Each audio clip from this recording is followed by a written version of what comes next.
Orthodoxy by G.K. Chesterton is one of the most interesting books I've read in a while. Every page is full of cheeky humor and profound arguments that left me astonished at how much information could be in a single book. I remember thinking as I read, how could one guy put so many profound thoughts in such a short book? I particularly like the style that Orthodoxy is written in, because Chesterton does not make many efforts to justify some of his more bold positions. Rather, he simply states them as facts. This is because Orthodoxy is not a defense of everything he believes, it is simply an explanation for how he came to believe them. This is not an apologetic work, it is a response to a criticism he received on his other work, Heretics, where they said he only criticized other people's views without sharing any of his own. I would certainly recommend that you read this book because my summary will not nearly be enough to cover everything he talks about, and because the book is so enjoyable to read, why not give it a shot? It's extremely quotable, and I intend to read it multiple times after I finish reading his other works. It will have you laughing and wondering about things you've never imagined. It strikes a chord with your inner sense of wonder and how God and Christianity fulfill our most basic needs and desires. C.S. Lewis also clearly draws off of many of his ideas in this book, so if you are interested in him, you will also enjoy Chesterton's works. As previously mentioned, Chesterton is going to explain his views and how he came to believe them. The book begins with a humorous story that Chesterton likens to his own life and journey of faith. The story goes something like this. A Scotsman decides to set sail and search for a new land, but he gets off course due to a miscalculation. This causes him to sail around for a while before eventually discovering a new land. Little does he know that he has actually just rediscovered England. Chesterton uses this story to illustrate his own journey to the Christian faith. He is like the Scotsman who set sail to discover a new philosophy, only to realize that the true philosophy is something that had already been discovered 1800 years prior. What he had rediscovered was what he terms as Orthodoxy, which is summarized in the Apostles' Creed. This is the most basic and fundamental Christian creed that essentially all Christians worth their salt should be able to entirely agree with. Chapter 2 contains one of the most humorous sections of the book, where Chesterton criticizes the idea that a man should believe in himself. Today, we hear all the time that we ought to believe in ourselves, and if we believe it, we can achieve it. But this is the opposite of the truth for Chesterton.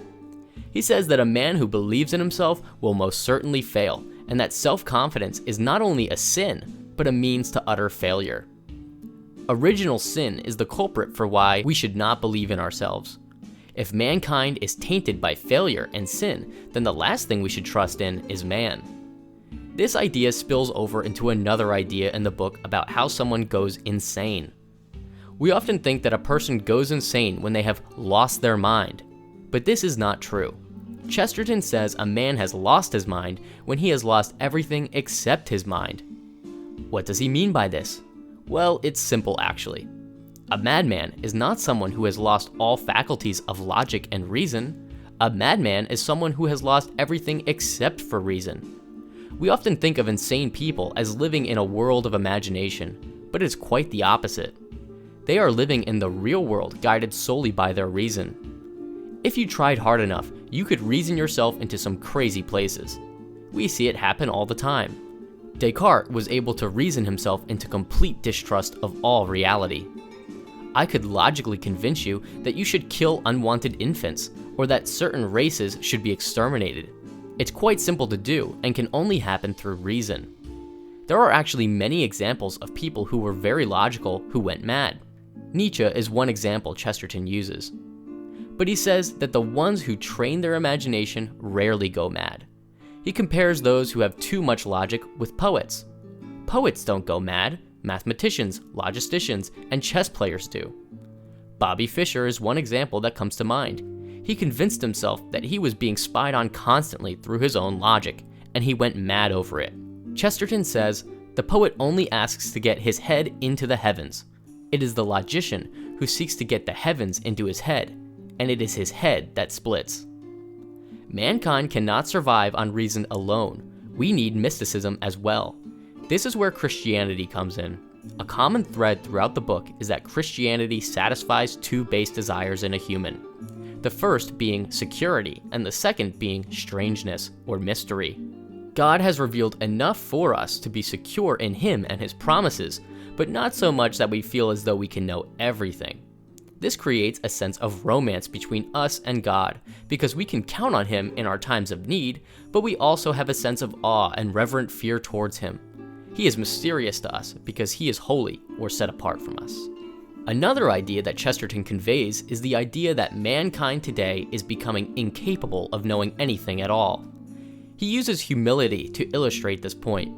Humility is good and is supposed to mean not thinking too highly of yourself and therefore having some doubts about your own abilities. But the problem has become that mankind has taken humility and used it to doubt truth itself. Reason itself is a matter of faith because we need to have faith that our own thoughts relate to reality itself and not some imaginary world. Think back to the example of Descartes and how he doubted all of his senses. We need some element of faith in order to understand reality. But man has become so mentally humble that they can't even trust basic truths like the multiplication table. He blames materialism primarily for this doubt of reality. Materialism, by default, excludes the idea of faith, so it ultimately destroys itself by lacking any means of knowing anything at all. Because how can a materialist trust even his own thoughts? A materialist may become a pragmatist to justify their positions, but they are really just spinning their wheels in the mud, because a pragmatist must define what is good and true, but by default, they can have no objective truth. Otherwise, that would presuppose a higher power. A pragmatic materialist may say that evolution of species is a net good for life, but that is merely an opinion. There is no objective truth to the statement. It's like preferring having 6 fingers as opposed to 1. Why shouldn't humanity evolve back into a frog? Why shouldn't death be the preferred evolutionary goal? Why is life considered good and non-existence bad? All of these are matters of opinion in their worldview. This is why materialism at its core is stripping mankind of their ability to know anything at all. We see this idea being expounded upon in C.S. Lewis's Abolition of Man. In a later chapter, Chesterton talks about how truth must be fixed and the goals of mankind must be fixed as well. The pragmatic materialist may change their views on what the goals are, and by doing so every few years they end up making no progress toward anything at all. They also face the difficulty of not agreeing with one another. Christian goals, on the other hand, are always fixed in the Word of God, and Chesterton says that that goal is the New Jerusalem. This is the new kingdom that Christ will one day establish. This is the goal and it's fixed. We can move toward it, but the kingdom itself never moves. So as the materialists move their goalposts time and time again, Christians will always be moving toward their fixed goalpost of the New Jerusalem. In one chapter, Chesterton develops the idea that Christianity satisfies the 2 base desires of man, which are security and mystery. He does this by talking about the many paradoxes in Christianity. There are many such examples, like the idea that Christians are supposed to love the world but not be in the world, or how we are to be humble and think little of ourselves, while at the same time knowing how valuable each human soul is to God. Chesterton says, can the lion lie down with the lamb and still retain his royal ferocity? That is the problem the church attempted, that is the miracle she achieved. And in another place, Christianity got over the difficulty of combining furious opposites by keeping them both, and keeping them both furious. The church was positive on both points. Chesterton explains that these contradictions are actually what drew him to inspect Christianity. He said that the critics often criticized Christianity in paradoxical ways. One would say that Christians are too pessimistic, while another would say they're too optimistic. One would say Christians are too passive and weak, while another would say that Christians are responsible for wars and domination. And yet another would say Christianity suppresses women's intelligence, while another would say that it only appeals to women. The list continues on. Christianity is full of paradoxes, and that is why Chesterton had to look into it. How could all these critics be so opposed to one another while Christianity somehow balances itself between them all?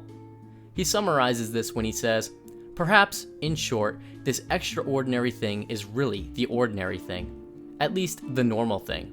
The center, perhaps. After all, it is Christianity that is sane, and all the critics that are mad in various ways. And thus, the double charge of the secularists, though throwing nothing but darkness and confusion on themselves, throw a real light on the faith. He likens it to two men who are describing a third man. One man says he is too tall, and another says he's too short. One says he's too fat, and the other one says he's too thin. Perhaps the truth is that the two men are comparing the other to themselves, and in reality, the third man is ideal the way he is. This is the conclusion to Chesterton's analysis of the paradoxes. Christianity perfectly encapsulates what mankind needs, the perfect balance between mystery and security. With too much mystery, we are lost, and with too much security, we are dead. Christianity gives us true freedom. Anyone who sins is a slave to sin, but whom the Son sets free is free indeed. To summarize, I once read a study that had children playing on a playground. In one group, the playground had a fence surrounding the perimeter, and in another group, it was an open field. The children that had no boundary around the playground never ventured off the playground, while the ones who had the boundary would run around freely within the fence. The conclusion of the study stated that the children felt more comfortable leaving the playground and exploring the area when they had a set boundary, but the ones who had no boundary were too afraid to leave the playground at all. This shows that humans need freedom to explore, but with set limits that protect us from too much mystery. This is the balance that Christianity gives us.